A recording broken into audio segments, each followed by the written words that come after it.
Assalamualaikum warahmatullahi wabarakatuh.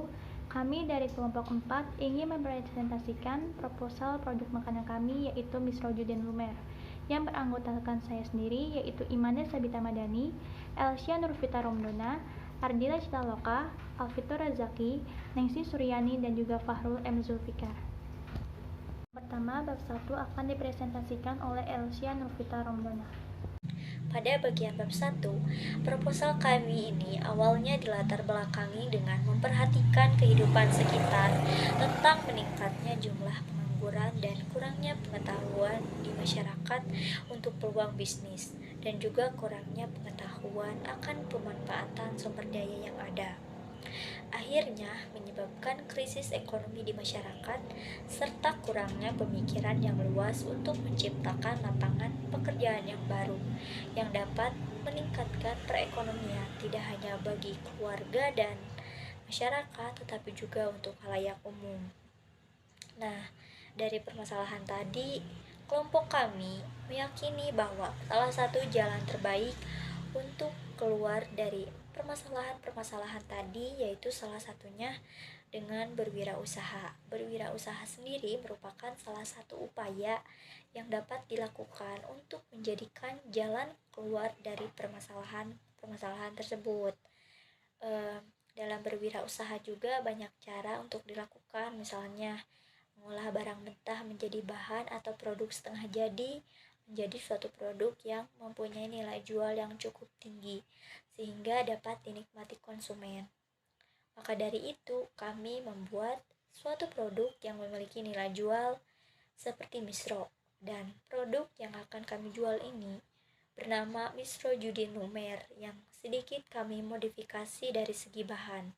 Dari bahan dasar singkong menjadi ubi yang bahannya mudah didapatkan dan tergolong cukup terjangkau, tetapi masyarakat masih kurang tahu akan pengolahannya, sehingga tidak menyadari bahwa ubi ini jika diolah menjadi makanan menarik akan dapat memiliki harga jual yang cukup tinggi.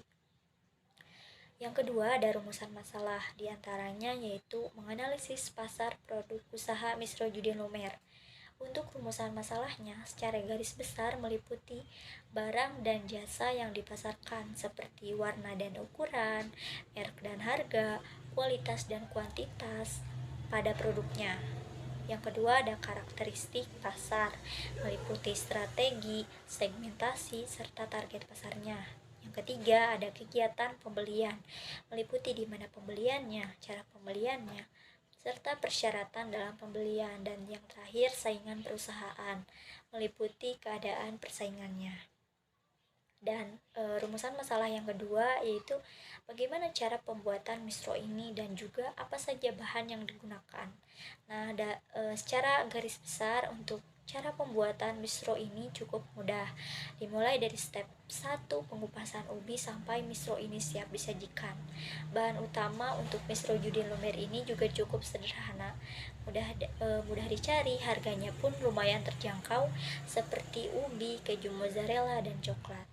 Rumusan masalah yang ketiga yaitu seperti apa strategi pemasaran dalam usaha tersebut. Secara garis besar, dalam strategi pemasaran Misro Judin ini terdapat dua strategi, yaitu pengembangan produk yang akan menghasilkan inovasi baru dan mungkin akan menciptakan rasa-rasa lain dari produk Misro Judin ini. Dan yang kedua, kegiatan promosi akan memamerkan produk di media sosial demi menarik konsumen. Rumusan masalah yang keempat yaitu menganalisa berwirausaha Misro Judin Lumer. Mengenai analisa pesaing ini secara umum menggunakan kelemahan dan kelebihan pada produk, dari segi produksinya, pemasaran, pesaingnya, dan lain sebagainya sebagai bahan evaluasi untuk produk kami. Dan yang ketiga ada tujuannya sendiri yaitu menghasilkan olahan produk tradisional yang lebih unik. Memang produk Misro Judin buatan kami ini awalnya dari produk tradisional, tetapi kami modifikasi dari segi bahan-bahannya, seperti mengganti singkong menjadi ubi sebagai bahan dasarnya, mengganti gula merah sebagai isiannya menjadi keju mozzarella, dan menambahkan topping dengan coklat sehingga hasil dari produk nitrogudin lumer kami ini melahirkan keunikan dari segi bahannya, rasanya, juga tampilannya. Tujuan selanjutnya yaitu menghasilkan produk yang sehat dan higienis. Sebelumnya kami menyiasati dengan persiapan dan juga strategi yang matang agar produk nitrogudin lumer ini menghasilkan produk yang sehat dan higienis, tentunya dengan menjaga kebersihan, kesterilan, kealamian produknya dari segi bahan, tempat, cara kerjanya, cara pengolahannya, tempat penyimpanan bahan-bahannya, kemasan, dan lain sebagainya. Tujuan ketiga yaitu memasarkan hasil olahan produk tradisional dengan segmentasi strategis.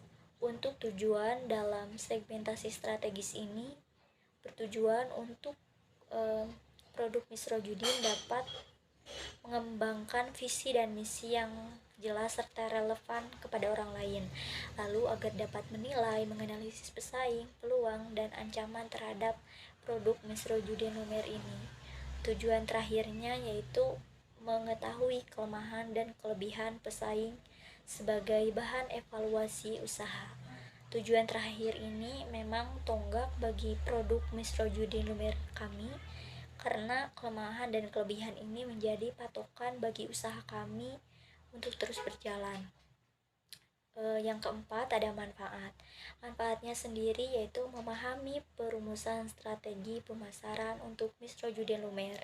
Perumusan strategi pemasaran pada produk nitrogudin lumer kami memang memberikan manfaat secara internal maupun eksternal. Manfaat internal yaitu kita mampu mengetahui pengembangan produk, sedangkan manfaat secara eksternal ini kita mengetahui kegiatan promosi yang akan memamerkan produk di media sosial. Manfaat yang kedua yaitu dapat membuka lapangan pekerjaan baru. Nah, diharapkan dengan menciptakan usaha produk nitrogudin lumer ini akan membuka lapangan pekerjaan bagi halayak umum dan berkurangnya angka pengangguran serta berkurangnya krisis ekonomi.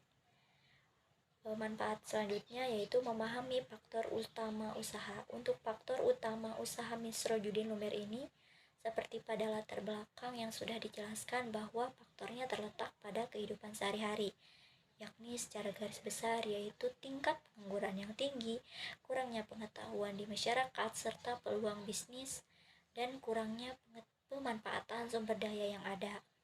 Maka kami menciptakan produk nitrogudin lumer ini dengan harapan akan memberikan hal positif bagi masyarakat. Manfaat selanjutnya yaitu memahami cara pengolahannya. Nah, manfaat cara pengolahan pada nitrogudin ini tentunya sangat bermanfaat bagi kehidupan untuk kita, karena cara pengolahan produk ini tentu dapat diterapkan di kehidupan sehari-hari sehingga bisa membantu untuk membuka peluang usaha. Dua, general theory dan middle theory akan dipresentasikan oleh Nengsi Suryani. Ekonomi mikro. Apa sih ekonomi mikro itu? Ekonomi mikro adalah suatu ilmu yang mempelajari perilaku produsen dan konsumen, juga penentuan kuantitas faktor input, serta barang atau jasa apa saja yang kemudian diperjualbelikan dengan mengacu kepada harga pasar. Beberapa aspek analisis dalam ekonomi mikro sendiri, diantaranya model-model pasar, industri, analisis manfaat, teori permintaan, analisis biaya dan penawaran, elastisitas, teori produksi, hingga teori harga. Selain itu, ekonomi mikro juga berperan dalam membuat kebijakan perusahaan mengenai pengelolaan sumber daya, seperti pengelolaan harga. Yang kedua ada ruang lingkup ekonomi mikro. Ruang lingkup ekonomi mikro sendiri mempelajari tentang hal-hal yang melingkupi perilaku konsumen dan pasar di sektor individu ataupun perusahaan, yaitu interaksi di bidang pasar, perilaku penjual dan konsumen, interaksi di pasar faktor produksi, teori struktur pasar, industri, pasar input, elastisitas harga, dan teori nilai guna. Yang ketiga adalah bagaimana ekonomi mikro dan makro mempengaruhi jalannya suatu bisnis. Yang A. Hukum penawaran dan permintaan suatu bisnis memperoleh keuntungan dengan berupaya memahami pola perilaku konsumennya. Ia mengamati interaksi antara produsen dan pembeli atau konsumen. Yang kedua ada startup. Startup sebagai perusahaan baru yang dalam tahap penelitian serta pengembangan untuk menemukan segmentasi pasar yang tepat. Saat memulai bisnis, riset industri adalah hal yang sangat penting dilakukan. Analisa minat pasar juga bertujuan menyediakan dan mengembangkan produk serta layanan yang sesuai dengan kebutuhan konsumen yang dituju. Yang ketiga, ada siklus ekonomi. Tingkat permintaan yang tinggi akan mengacu kenaikan harga, yang kemudian akan berpengaruh terhadap lebih sedikitnya jumlah anggaran yang dikeluarkan. Kemudian, saat jumlah penawaran melebihi jumlah permintaan, hal ini akan turut berperan dalam kemakmuran masyarakat. Yang keempat adalah biaya barang dan jasa. Dalam teori ekonomi mikro, perusahaan berupaya meningkatkan efisiensi terhadap produksi berdasarkan kepada tingkat pendapatan tertinggi, dengan memperhitungkan berbagai biaya tambahan, namun yang minimal saja. Yang kelima ada keputusan penetapan harga dalam ekonomi mikro terhadap harga keseimbangan atau harga yang terbentuk pada titik pertemuan antara kurva penawaran dan permintaan. Harga produk dan layanan ini kemudian akan berdampak terhadap banyaknya atau sedikitnya jumlah konsumen. Landasan teori yang selanjutnya adalah wirausaha. 1. Definisi wirausaha. Kewirausahaan adalah suatu ilmu yang mengkaji tentang pengembangan dan pembangunan semangat kreativitas serta berani menanggung resiko terhadap pekerjaan yang dilakukan demi mewujudkan hasil karya tersebut. Keberanian mengambil resiko sudah menjadi milik seorang wirausahawan, karena dituntut untuk berani dan siap jika usaha yang dilakukan tersebut belum memiliki nilai perhatian di pasar, dan ini yang harus dilihat sebagai bentuk proses menuju kewirausahaan sejati. Yang kedua adalah fungsi dan peran wirausaha. Fungsi dan peran wirausaha dapat dilihat melalui dua pendekatan, yaitu secara mikro dan secara makro. Secara mikro, wirausaha memiliki dua peran, yaitu sebagai penentu atau inovator dan sebagai perencana atau planner.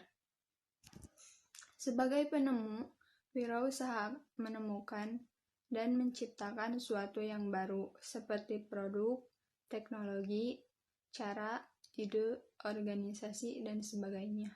Secara makro, peran wirausaha adalah menciptakan kemakmuran, pemerataan kekayaan, dan kesempatan kerja yang berfungsi sebagai mesin pertumbuhan perekonomian suatu negara. 3. Manfaat berwirausahawan.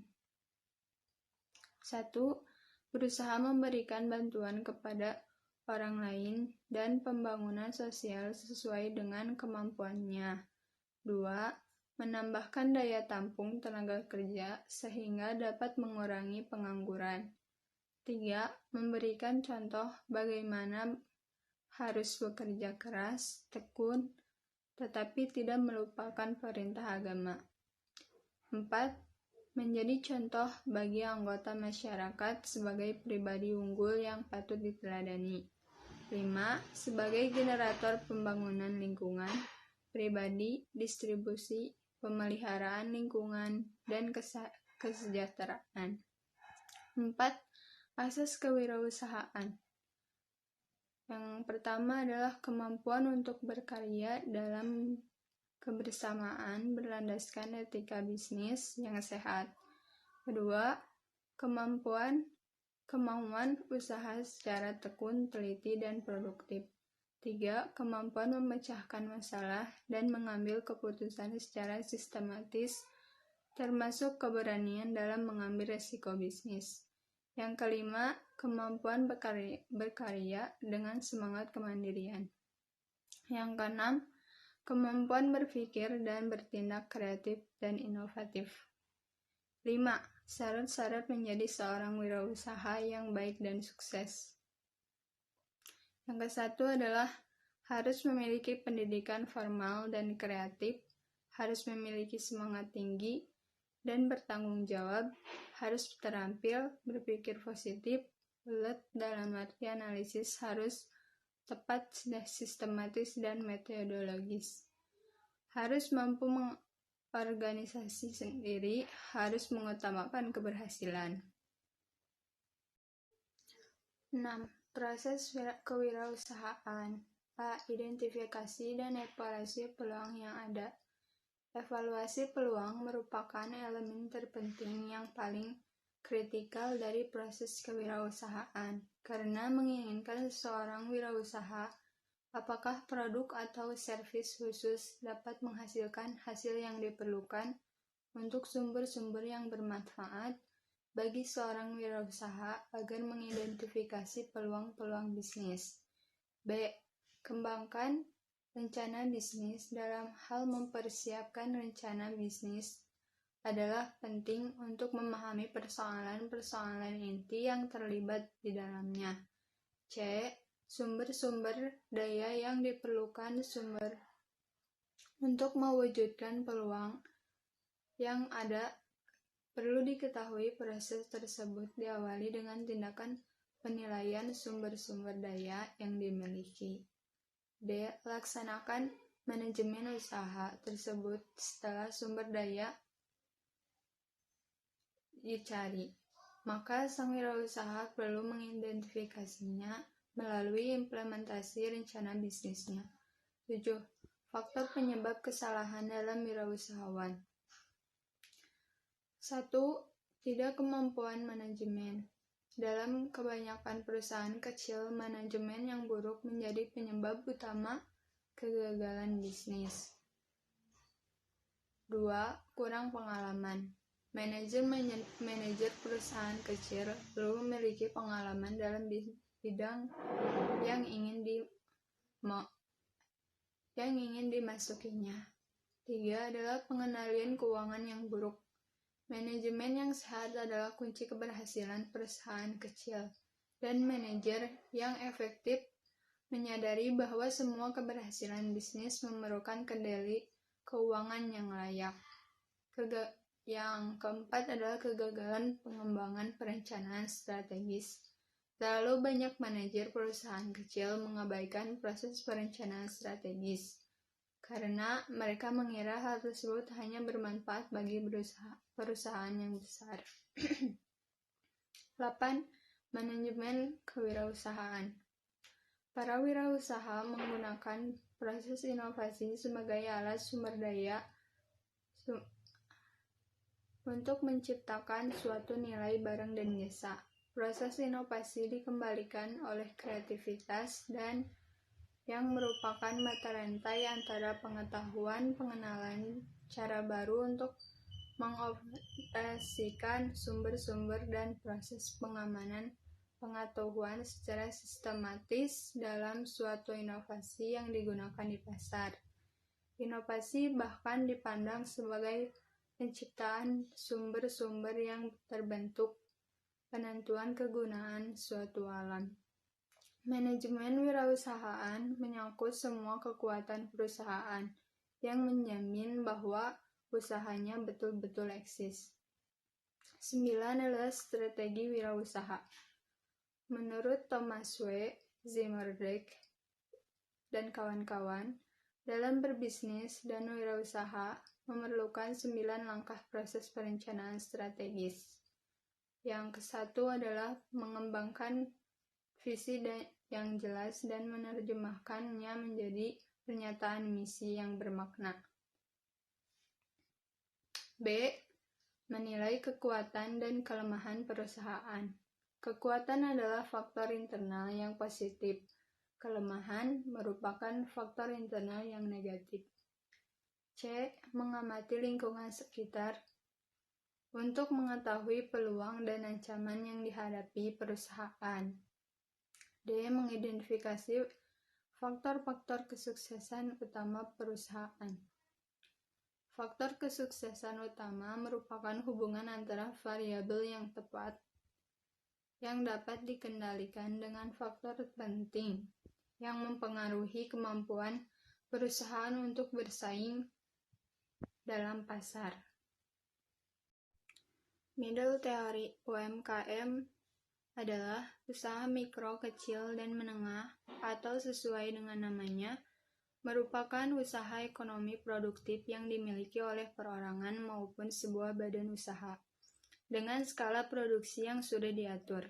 Namun, belum banyak yang tahu bahwa sesungguhnya skala produksi yang menentukan sebuah usaha dapat digolongkan sebagai usaha mikro, kecil, menengah,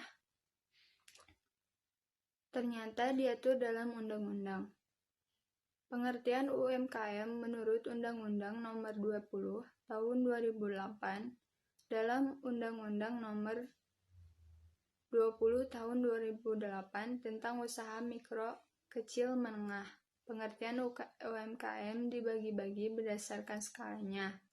Usaha mikro, usaha kecil, usaha menengah, dan usaha besar.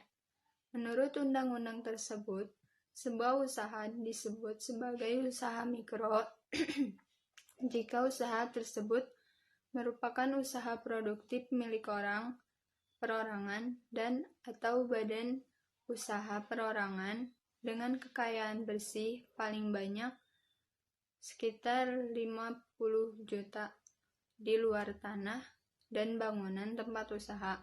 Pendapatan tahun usaha mikro juga dibatasi hanya hingga 300 juta rupiah saja per tahunnya. Bab 2 aplikatif teori akan dipresentasikan oleh Ardila Citaloka. Aplikasi teori. Yang pertama ada ide produksi. Misro adalah makanan camilan asli Indonesia khas dari Jawa Barat. Misro dibuat dengan paduan parutan singkong dan gula merah. Gula merah terletak di bagian dalam parutan kelapa sehingga terlihat unik. Misro dibuat dengan cara parutan kelapa dibuat pipih, kemudian letakkan potongan gula merah. Setelah itu tutup. Kemudian misro tersebut digoreng menggunakan minyak. Nama misro sendiri berasal dari kependekan amis di jero, yang artinya manis di dalam.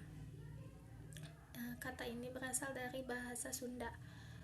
Bentuk misro bulat dan makanan ini enak dinikmati saat hangat. Alasan memilih membuat misro yaitu karena membuat misro cukup mudah. Bahan-bahan yang digunakan juga tidak sulit untuk dicari.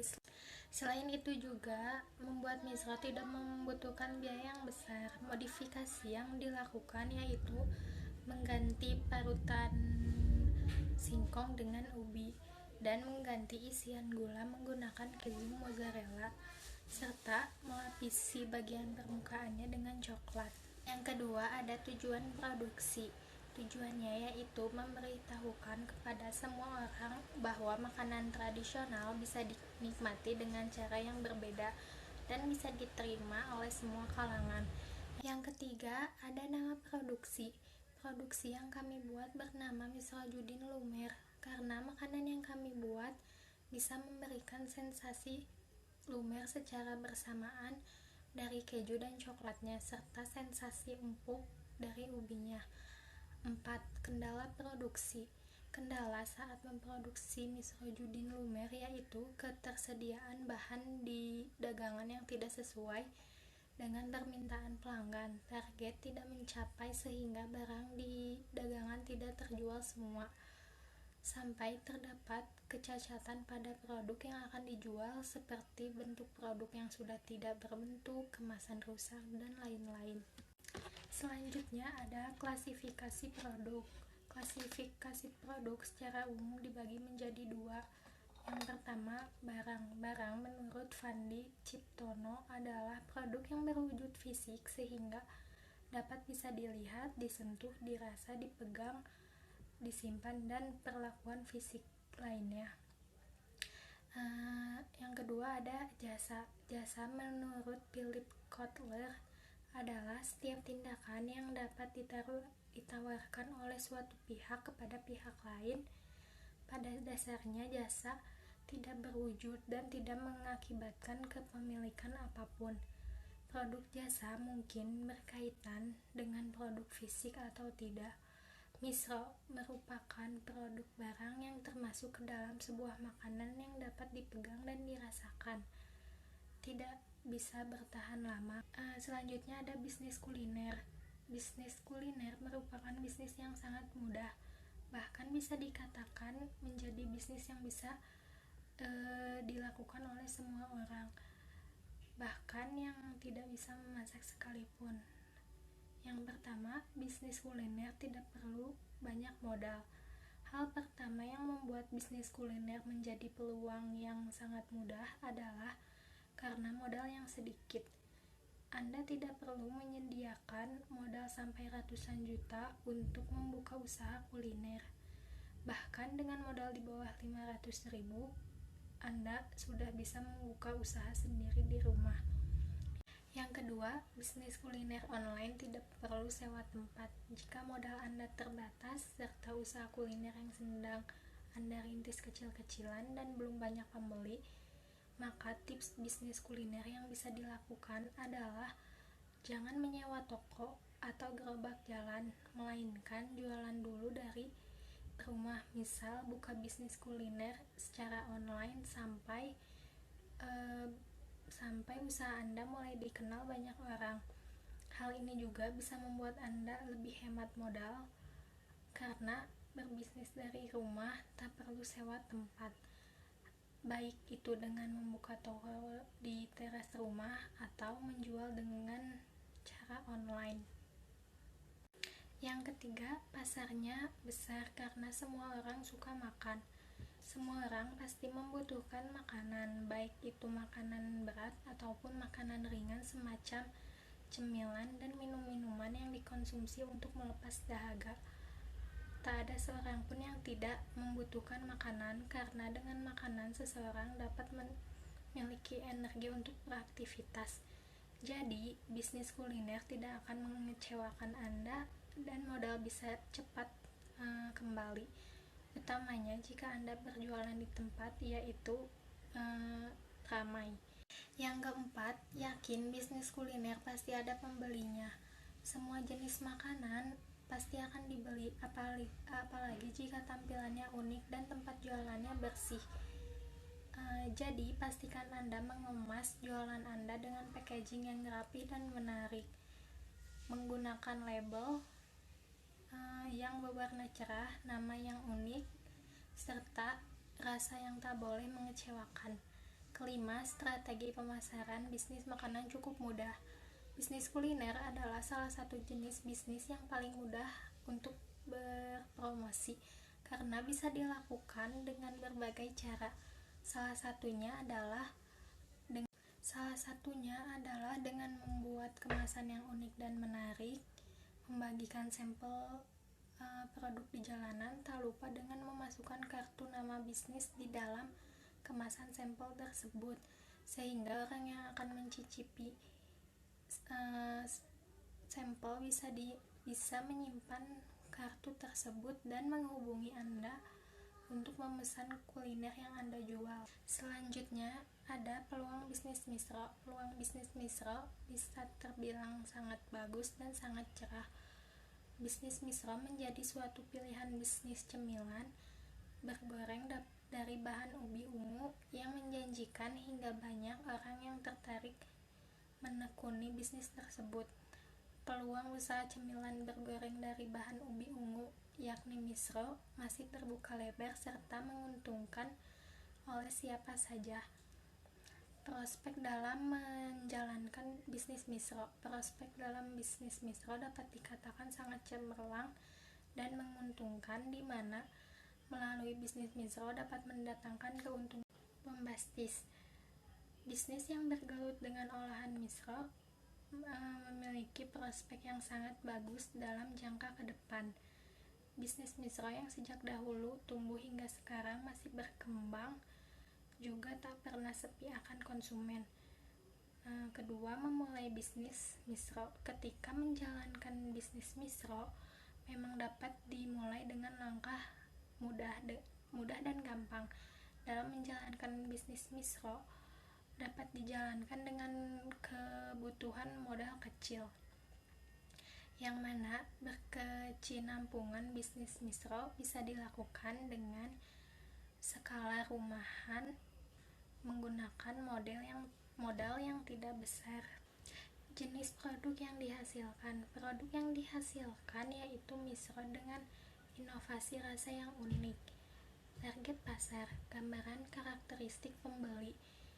Target yang dituju yaitu masyarakat kalangan menengah atas.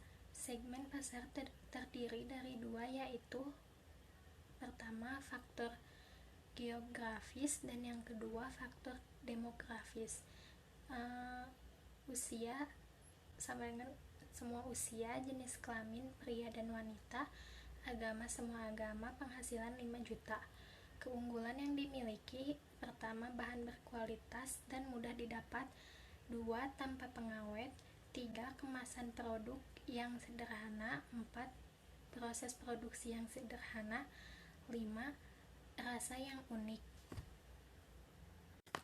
Selanjutnya ada faktor internal, strategi atau kekuatan. Yang pertama, produksi Misroudin Lumer. Mutu produk berkualitas baik karena bahannya menggunakan ubi yang banyak mengandung nutrisi. Desain dan variasi produk. Variasi produknya yaitu baluran coklat dengan keju mozzarella. Yang kedua, fungsi pemasaran. Promosi dan iklan. Promosinya dilakukan mengikuti perkembangan zaman. Yang ketiga, distribusi pemasaran. Ketersediaan barang, memproduksi sesuai minat masyarakat. Keempat, produksi Misroudin Lumer. Biaya produk, biayanya terjangkau. Perencanaan dan produksi sesuai sistematik dan sistematis. Kelima, teknologi. Penggunaan teknologi, menggunakan teknologi tradisional. Yang kedua ada kelemahan, weakness. Yang pertama, produksi. Kapasitas produksi masih terbilang sedikit. Bab 3, faktor eksternal dan juga analisis SWOT akan dipresentasikan oleh Alfitur Razaki. Faktor eksternal, kesempatan atau peluang yang mungkin dapat diraih oleh usaha kami saat ini, yaitu yang pertama, pemodalan. Kemudahan mendapatkan pinjaman dari teman-teman, sahabat-sahabat terdekat. Yang kedua, peluang pasar. Akses dan informasi pasar yang mudah karena di kalangan anak-anak muda. Perilaku pasar yang mendukung dan menerima produk dengan baik. Yang ketiga, teknologi produksi. Teknologi produksi kami menggunakan teknologi tradisional yang terbilang sudah sangat membantu usaha kami. Yang keempat, tenaga kerja. Ketersediaan tenaga kerja yang sesuai kebutuhan dan keahliannya masing-masing. Yang kelima, bahan baku. Bahan baku usaha kami mudah didapatkan. Bahan baku utama produk kami berupa ubi ungu yang mudah didapatkan dan dibudidayakan karena ubi ungu hidup di wilayah tropis. Yang keenam, masyarakat sekitar. Sikap masyarakat terhadap produk kami menjadi peluang untuk pemasaran konsumen. Selanjutnya, ancaman atau hambatan yang mungkin dapat dirasakan oleh usaha kami. Yang pertama, persaingan untuk usaha kami yaitu persaingan makanan kekinian. Contohnya seperti makanan Korea yang lebih diminati anak muda zaman sekarang. Yang kedua, pemodalan. Modal seadanya. Pemodalan yang masih terbilang seadanya menyebabkan usaha kami sulit untuk bervariasi. Yang ketiga, kebijakan pemerintah. Perpajakan. Perpajakan yang ditetapkan pemerintah, peraturan pemerintah yang mengharuskan adanya label halal pada setiap produk makanan. Yang keempat, kemajuan teknologi. Perkembangan teknologi produksi, tidak adanya dana untuk membeli mesin produksi. Yang kelima, bahan baku. Ketersediaan bahan baku berkurang. Harga bahan baku meningkat. Selanjutnya, analisis SWOT. Kuadran dan faktor internal eksternal. Pada gambar menunjukkan analisis SWOT yang dibagi ke dalam 4 kuadran, di mana tiap kuadran memiliki arti sebagai berikut. Kuadran 1 merupakan situasi yang sangat menguntungkan. Usaha tersebut memiliki peluang dan kekuatan internal, sehingga dengan kekuatan yang dimilikinya dapat memanfaatkan peluang yang ada menjadi keuntungan bagi suatu usaha. Strategi yang harus diterapkan dalam kondisi ini adalah mendukung kebijakan pertumbuhan yang agresif. Kuadran 2, suatu usaha akan menghadapi berbagai ancaman, namun memiliki kekuatan internal. Meskipun menghadapi berbagai ancaman, usaha ini memiliki kekuatan internal. Strategi yang harus diterapkan adalah dengan menggunakan kekuatan untuk memanfaatkan peluang jangka panjang dengan cara strategi diverifikasi produk pasar. Kuadran 3, perusahaan menghadapi peluang pasar yang sangat besar, tetapi di lain pihak dia menghadapi beberapa kendala, kelemahan internal. Fokus strategi usaha ini adalah meminimalkan masalah-masalah internal, sehingga dapat merebut peluang pasar yang lebih baik. Kuadran 4, situasi ini merupakan situasi tidak menguntungkan, di mana suatu usaha tersebut mengalami berbagai ancaman dan kelemahan internal.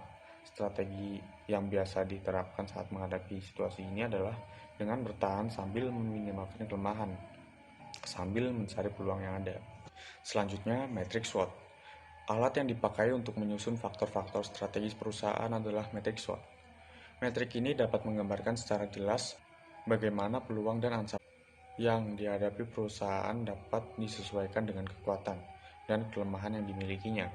Matriks dapat menghasilkan 4 set kemungkinan alternatif strategis: faktor internal, faktor eksternal, strengths, mutu produk yang baik, desain dan variasi produk yang unik, kualitas produk baik, harga produk murah tapi berkualitas, weakness, daya tahan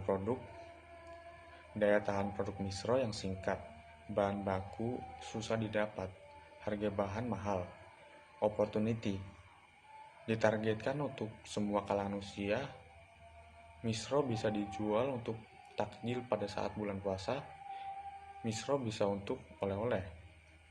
Strategi SO, strategi penjualannya kita lakukan dengan internet marketing. Strategi WO, kita gunakan strategi pre-order agar produk tidak rusak sebelum terjual. Kita membuat produk saat ada pesanan saja dari konsumen. Trade, banyaknya penjual yang usahanya hampir sama. Strategi ST, kita memvariasikan selalu produk misro kita agar tidak kalah saing dengan produk orang lain.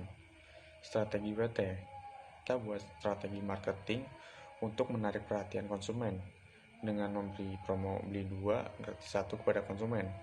Strategi SXO, kita memanfaatkan semua peluang seperti internet marketing, sales marketing untuk menarik perhatian banyak konsumen, dan masih banyak lagi. Strategi SXT, kita akan selalu membuat variasi rasa dan penampilan produk misro kita agar konsumen tidak merasa bosan, selalu memperhatikan kualitas dan keunikan produk misro kami, memberikan harga produk misro yang lebih murah dari penjual lain. Strategi UXO, kita gunakan strategi pre-order agar produk misro kami tidak rusak atau expired sebelum dijual. Kita membuat produk MISRO saat adanya pesanan saja dari konsumen. Kita selalu memikirkan cara agar produk MISRO dapat bertahan lama. Strategi WXT. Kita buat strategi marketing untuk menarik perhatian konsumen dengan memberi promo beli 2 porsi MISRO gratis 1 kepada konsumen. Selalu mempromosikan produk MISRO kami melalui sosial media, email, dan lain-lain untuk menarik perhatian banyak orang. Pesaing dan juga strategi akan dipresentasikan oleh saya sendiri, Imanda Sabita Madani. Analisis pesaing. Pesaing kita yaitu toko oleh-oleh. Kelebihannya, produk yang dimilikinya beraneka ragam. Kelemahannya, pertama, produk tidak dipasarkan secara online. Yang kedua, banyak pesaingnya. Strategi bersaing. Strategi merupakan alat untuk mencapai tujuan. Dalam perkembangannya, konsep mengenai strategi terus berkembang. Definisi strategi pertama yang dikemukakan oleh Kandler menyebutkan bahwa strategi adalah tujuan jangka panjang dari suatu perusahaan serta pendaya gunaan dan alokasi semua sumber daya yang penting untuk mencapai tujuan tersebut. Pemahaman yang baik mengenai konsep strategi dan konsep-konsep lain yang berkaitan sangat menentukan suksesnya strategi yang disusun. Konsep-konsep tersebut adalah sebagai berikut. Pertama, distinctive competence. Tindakan yang dilakukan oleh perusahaan agar dapat melakukan kegiatan lebih baik dibandingkan dengan pesaingnya. Menurut Day dan Wednesday, tahun 1988 yang dikutip Freddy Rangkuti dalam bukunya Teknik Membedah Kasus Bisnis tahun 2003, identifikasi distinctive competence dalam suatu organisasi meliputi pertama, keahlian tenaga kerja, kedua, kemampuan sumber daya. Dua faktor tersebut menyebabkan perusahaan dapat lebih unggul dibandingkan dengan pesaingnya. Yang kedua ada competitive advantage, kegiatan spesifik yang dikembangkan oleh perusahaan agar lebih unggul dibandingkan dengan pesaingnya. Menurut Porter, ada 3 strategi yang dapat dilakukan perusahaan untuk memperoleh keunggulan bersaing, yaitu pertama, cost leadership, atau keunggulan biaya menyeluruh, yaitu keunggulan bersaing yang lebih tinggi dibandingkan dengan pesaingnya. Jika dapat memberikan harga jual yang lebih murah daripada harga yang diberikan oleh pesaingnya dengan nilai atau kualitas produk yang sama. Biaya yang rendah relatif terhadap pesaing menjadi tema yang melingkupi keseluruhan strategi. Meskipun kualitas, pelayanan, dan bidang-bidang lainnya tidak dapat diabaikan, pencapaian posisi biaya keseluruhan yang rendah seringkali menuntut bagian pasar relatif yang tinggi atau kelebihan lain, seperti akses yang menguntungkan terhadap bahan mentah. Selain itu, juga perlu untuk merancang produk agar mudah dibuat, menjual banyak lini produk yang berkaitan untuk menebarkan biaya, serta melayani semua kelompok pelanggan yang besar guna membangun volume. Pada akhirnya, menerapkan strategi biaya rendah mungkin memerlukan investasi modal pendahuluan yang besar untuk membina pangsa pasar. Pangsa pasar yang tinggi pada akhirnya dapat memungkinkan skala ekonomi dalam pembelian yang akan semakin menekan biaya. Jika tercapai, posisi biaya rendah memberikan margin tinggi yang dapat diinvestasikan kembali untuk peralatan baru dan fasilitas yang modern, guna mempertahankan keunggulan biaya. Investasi kembali seperti itu juga merupakan prasyarat untuk mempertahankan posisi biaya rendah. Yang kedua, diferensiasi, yaitu menciptakan persepsi terhadap nilai tertentu pada konsumennya. Misalnya, persepsi terhadap keunggulan kinerja produk, inovasi produk, pelayanan yang lebih baik, dan brand image yang lebih unggul. Ada beberapa faktor yang dapat dijadikan dasar diferensiasi produk, diantaranya yaitu pertama, diferensiasi produk inti, yaitu diferensiasi dari manfaat. Manfaat utama yang diberikan produk untuk memenuhi kebutuhan konsumen. Produk inti ini menyangkut fungsi dasar produk dan kualitas produk. Konsumen akan memberikan nilai pada produk yang dikonsumsinya melalui penilaian dari manfaat produk inti. Misalnya untuk produk MISRO, kebutuhan konsumen awalnya memang akan dipenuhi oleh fungsi dasar produk, yaitu memberikan rasa dan kualitas makanan secara prima. Kualitas produk baik untuk kualitas bahan baku ataupun kualitas output akan mempengaruhi nilai produk di mata konsumen. Dengan memberikan fungsi dasar yang didukung oleh kualitas produk dan output yang tinggi akan menjadikan diferensiasi utama dari produk tersebut. Konsumen akan mencari produk dengan diferensiasi keunggulan dari produk inti ini, mengingat produk menjadi lebih tinggi nilainya dibandingkan produk pesaing yang ada di pasar. Yang kedua, diferensiasi produk tambahan, yaitu diferensiasi melalui pemberian manfaat tambahan dari produk kepada konsumen di luar produk inti. Manfaat selanjutnya yang akan dapat dirasakan oleh konsumen dari contoh misro yang biasanya hanya untuk cemilan biasa, kini dijadikan makanan sehat karena bahannya dibuat dari ubi ungu. Ketiga, diferensiasi layanan, yaitu menyangkut pesanan dan pembayaran, lalu pengantaran produk. Yang ketiga, ada strategi fokus juga dapat diterapkan untuk memperoleh keunggulan bersaing sesuai dengan segmentasi dan pasar sasaran yang diharapkan. Pada dasarnya adalah suatu strategi untuk memahami struktur pasar. Tidak ada perusahaan yang dapat beroperasi di semua pasar dan memuaskan semua kebutuhan. Juga tidak ada yang dapat beroperasi dengan baik dalam pasar yang luas.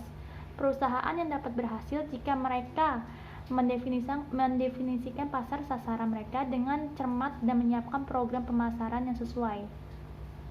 Konsep segmentasi memberi pegangan yang sangat penting dalam pemasaran suatu produk atau layanan agar dapat memberikan pelayanan yang sebaik-baiknya.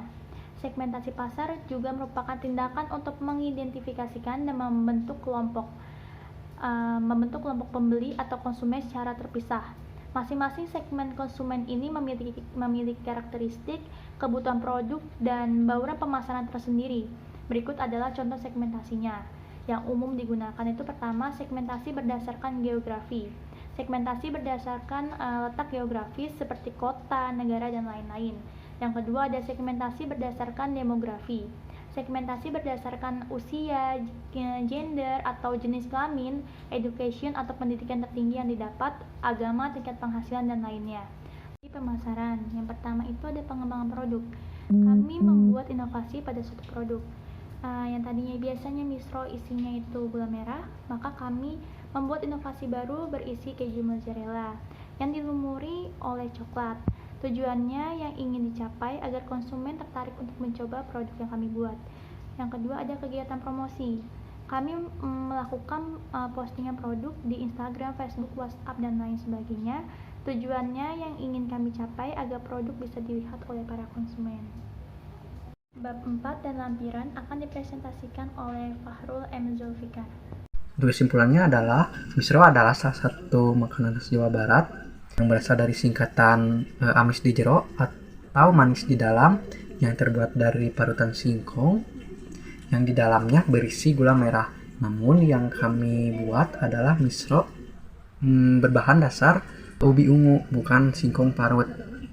Selain warnanya yang menarik, ubi ungu juga gak kalah enak rasanya dan memiliki banyak manfaat juga. Dan yang kami buat pada umumnya kan misro dalamnya gula merah, namun yang kami buat namun gula merahnya kami ganti dengan keju mozzarella dan dilumuri coklat agar menarik calon konsumen. Demikian proposal ini kami susun dengan harapan permohonan pendirian perusahaan yang kami dirikan dapat dikabulkan. Pembuatan proposal ini bertujuan untuk memperluas wawasan dan ilmu pengetahuan tentang peluang dalam dunia usaha. Dari pendirian usaha ini, kami menyimpulkan bahwa berdirinya perusahaan ini karena kebutuhan masyarakat dan permintaan pasar yang sangat mendukung perkembangan usaha ini. Selain itu, kami mendirikan makanan tradisional ini juga mempunyai tujuan untuk membantu pemerintah mengurangi pengangguran di era krisis global seperti sekarang ini. Akhir dari penulisan proposal ini, kami ucapkan terima kasih kepada semua pihak yang telah ikut serta berpartisipasi dalam penyusunan proposal yang berjudul Misro Judin, dan terima kasih juga atas terkabulnya proposal ini, serta kami berharap agar pelaksanaan usaha yang kami dirikan ini dapat berjalan dengan baik dan lancar seperti harapan kami. Dan untuk sarannya, kami menyadari bahwa tiada yang sempurna di dunia ini kecuali yang Maha Kuasa. Dalam pembuatan proposal ini tentunya masih banyak kekurangan. Untuk itu kami mengharapkan kritik dan saran yang bersifat membangun. Kemudian untuk selanjutnya, lampiran. Dalam lampiran ini berisi alat dan bahan yang digunakan, cara pembuatan, dan anggaran biaya. Kemudian untuk yang pertama, alat-alat yang digunakan adalah dulang, wajan, baskom, panci, pisau, spatula, wadah atau mangkok, kompor gas, dan sendok. Kemudian untuk bahan-bahan yang digunakan adalah yang pertama ubi ungu 5 kilo dengan harga per kilonya adalah 8.000 dikali 5 jadi 40.000 rupiah. Kemudian keju mozzarella 1 kilo dengan harga 110.000.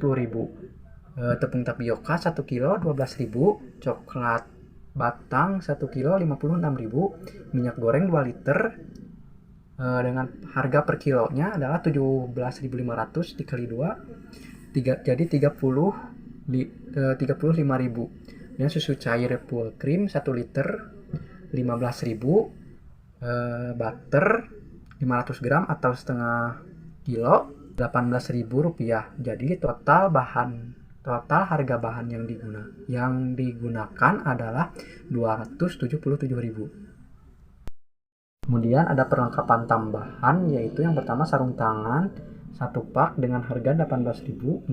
Mungkin untuk sarung tangan ini dalam satu produksi hanya bisa dipakai 1-3 biji saja. Jadi untuk sarung tangan ini bisa kepakai sampai produksi selanjutnya. Label 5 lembar dengan harga 1 lembarnya adalah 3.000 dikali 5 lembar jadi 15.000. Biasanya dalam satu lembar berisi kurang lebih 20 label. Kemudian box 10 pak dengan harga satuan dengan harga per paknya 6.500 dikali 10 jadi 65.000. Biasanya box yang digunakan ukuran 14 kali 10 cm. Jadi total perlengkapan tambahan yang digunakan adalah 98.000 rupiah. Kemudian untuk cara pembuatan terdiri dari beberapa step. Yang step pertama adalah kupas 1/4 ubi ungu sampai bersih, lalu cuci dan tiriskan. Kemudian parut ubi ungu sampai semuanya terparut. Potong keju mozzarella hingga berbentuk kotak-kotak yang berukuran kurang lebih 1,5 cm persegi dan sisihkan. Campurkan 1/4 kg ubi ungu yang sudah diparut dengan 50 gram tepung tapioka ke dalam baskom, campur hingga merata dan uleni. Untuk mempermudah penakaran bahan, bisa menggunakan timbangan digital atau bisa mengukur dengan takaran sendok. Kemudian selanjutnya ambil sejuput adonan dan pipihkan, kemudian masukkan 1 butir mozzarella yang sudah dikotak-kotak kecil tadi, lalu bulatkan kembali. Kemudian untuk step yang kedua, siapkan wajan, spatula dan kompor, lalu tuangkan minyak pada wajan dan nyalakan kompor, lalu tunggu minyak panas. Jika dirasa minyak sudah panas, masukkan adonan misrojudin tersebut ke dalam wajan, aduk-aduk dan tunggu hingga pada permukaan kulitnya itu berubah menjadi agak keras atau agak sedikit crunchy. Itu tandanya bahwa misrojudin tersebut sudah matang. Jika dirasa sudah matang, angkat misrojudin tersebut yang telah matang dan tiriskan. Kemudian untuk step yang ketiga, untuk membuat saus coklatnya, siapkan susu cair, coklat batang yang sudah dipotong kecil-kecil, dan butter. Panaskan 100 ml susu cair pada wajan atau panci dengan api kecil dengan perhatian tidak sampai mendidih. Kenapa dengan api kecil dan tidak sampai mendidih? Karena jika kita menggunakan api besar dan sampai mendidih, kemungkinan susu tersebut akan meluap. Kemudian yang ketiga, masukkanlah 200 gram potongan coklat ke dalam susu yang sudah dipanaskan tadi hingga tercampur rata. Kemudian masukkan 1 sendok butter. Jika dirasa sudah panas dan tercampur rata dan sudah mengental teksturnya, matikan kompor dan angkat, diamkan hingga dingin.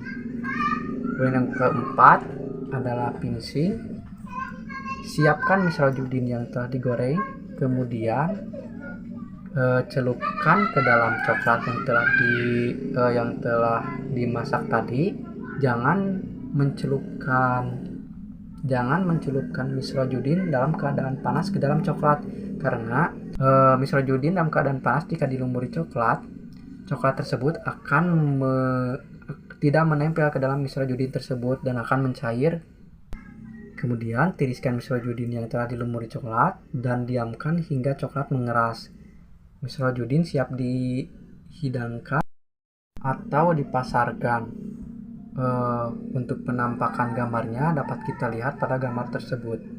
Anggaran biaya untuk penetapan harga jual, harga pokok ditambah laba yang diinginkan. Jadi kita ngambil labanya itu 2.300. Jadi 2.700 ditambah 2.300 sama dengan 5.000 per pak isi 4 PCS.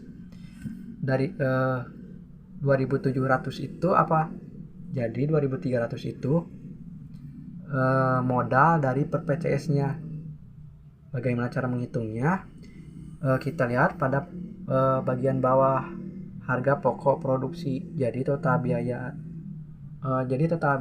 atau modal dibagi jumlah produksi. Total biayanya itu 277.000 dibagi jumlah produksi. Jadi 277.000 dibagi 100 sama dengan 2.700 per pak. Jadi modal per paknya 2.700. Kemudian keuntungan yang didapatkan pada per paknya adalah 2.300. Kemudian untuk perhitungan laba atau rugi. Untuk laba, hasil produksi dikali harga jual dikurangi modal. Jadi hasil produksinya itu 100 dikali harga jualnya itu 5.000 per paknya. Jadi 100 dikali 5.000. Jadi 500.000 dikurangi 200. Jadi dikurangi modalnya itu 277.000. Jadi sama dengan 223.000 per pembuatan. Jadi kita mendapatkan keuntungan atau laba adalah 223.000 per pembuatan, per produksi. Sekian presentasi dari kami, kurang lebihnya mohon maaf. Wassalamualaikum warahmatullahi wabarakatuh.